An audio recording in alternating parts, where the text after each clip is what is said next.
Assalamualaikum warahmatullahi wabarakatuh. Perkenalkan, nama saya Jumriani. Saya akan memaparkan materi dari kelompok kami, yaitu perkembangan media pembelajaran. Langsung saja, pengertian guru dan media pembelajaran. Guru adalah pendidik yang menjadi tokoh, panutan, dan identifikasi bagi para siswa dan lingkungannya. Dalam buku Media Pembelajaran oleh Departemen Pendidikan, istilah media berasal dari bahasa Latin yang merupakan bentuk jamak dari medium, yang secara harfiah berarti perantara atau pengantar. Sedangkan dalam buku Media Pembelajaran oleh Profesor Dr. Arshad Arsyad, kata media berasal dari bahasa Latin medius yang secara harfiah berarti tengah atau perantara. Dari uraian tersebut dapat kita simpulkan bahwa media pembelajaran merupakan alat bantu dalam proses belajar mengajar. Selanjutnya, peran guru dalam media pembelajaran. Ada dua, yaitu peran guru sebagai mediator dan peran guru sebagai fasilitator. Peran guru sebagai mediator atau sebagai mediator guru hendaknya menciptakan kualitas lingkungan yang interaktif secara maksimal, mengatur arus kegiatan siswa, menampung semua persoalan diajukan siswa, dan mengembalikan persoalan tersebut kepada siswa yang lain untuk dijawab atau dipecahkan. Dan untuk itu, guru harus terampil mempergunakan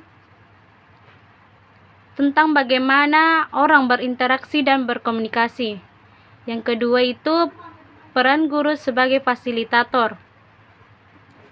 Dalam konteks pendidikan, istilah fasilitator semua lebih banyak diterapkan untuk kepentingan pendidikan orang dewasa atau andragogi, khususnya dalam lingkungan pendidikan non-formal. Namun dengan perubahan maka pengajaran yang lebih menekankan pada aktivitas siswa. Bismillahirrahmanirrahim. Di sini saya akan melanjutkan penjelasan dari pemaparan sebelumnya terkait dengan sejarah perkembangan media pembelajaran. Nah, perkembangan media pembelajaran.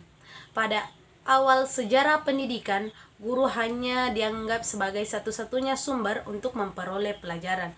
Tapi dalam perkembangan selanjutnya, sumber belajar itu bertambah dengan adanya buku. Nah, pada saat itu kita dikenal dengan tokoh yang bernama Johann Amos Comenius yang pertama kali menulis buku bergambar yang ditunjukkan untuk anak sekolah. Nah, buku tersebut diberi dengan nama Orbit Sensualis Pictus atau Dunia Tergambar yang diterbitkan pada tahun 1657. Pada awal mulanya media pembelajaran juga dianggap sebagai alat bantu. Nah, alat bantu yang dimaksud di sini adalah yaitu gambar, model, objek, dan lain-lain. Kita lanjut dari sejarah perkembangan media pembelajaran. Pada pertengahan abad 20, usaha pemanfaatan alat visual mulai dilengkapi dengan audio. Maka lahirlah yang dinamakan dengan peralatan audiovisual pembelajaran. Nah, pada akhir tahun 1950, teori komunikasi mulai mempengaruhi penggunaan alat audiovisual. Nah, di sini dalam pandangan teori komunikasi. Selanjutnya, tahun 60-an, pada saat itu teori behaviorisme Skinner mulai mempengaruhi penggunaan media dalam kegiatan pembelajaran. Nah, selanjutnya kita masuk pada tahun 1965 sampai dengan 1970. Nah, di sini ada yang dikatakan pendekatan sistem atau system approach. Sini mulai menampakkan pengaruhnya dalam dunia pendidikan dan pengajaran. Nah, pendekatan sistem ini digunakan media sebagai bagian integral dalam proses pembelajaran. Konsep daripada media pembelajaran ini direncanakan berdasarkan kebutuhan dan siswa diarahkan kepada perubahan tingkah laku sesuai dengan tujuan yang ingin dicapai. Nah, sekian dari pemaparan saya kira.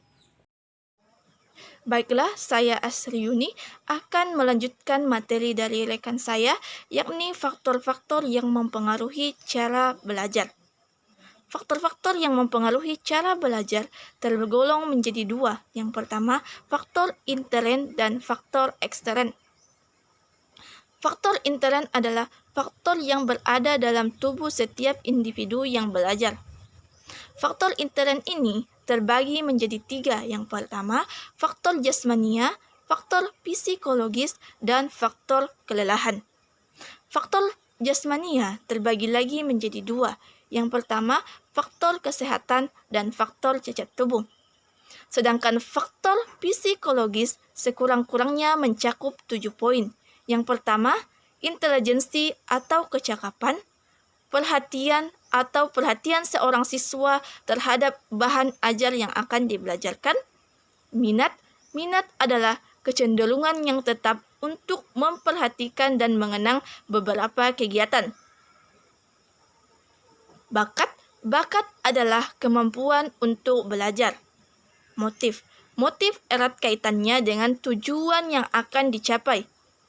Kematangan adalah suatu tingkat fase dalam pertumbuhan seseorang.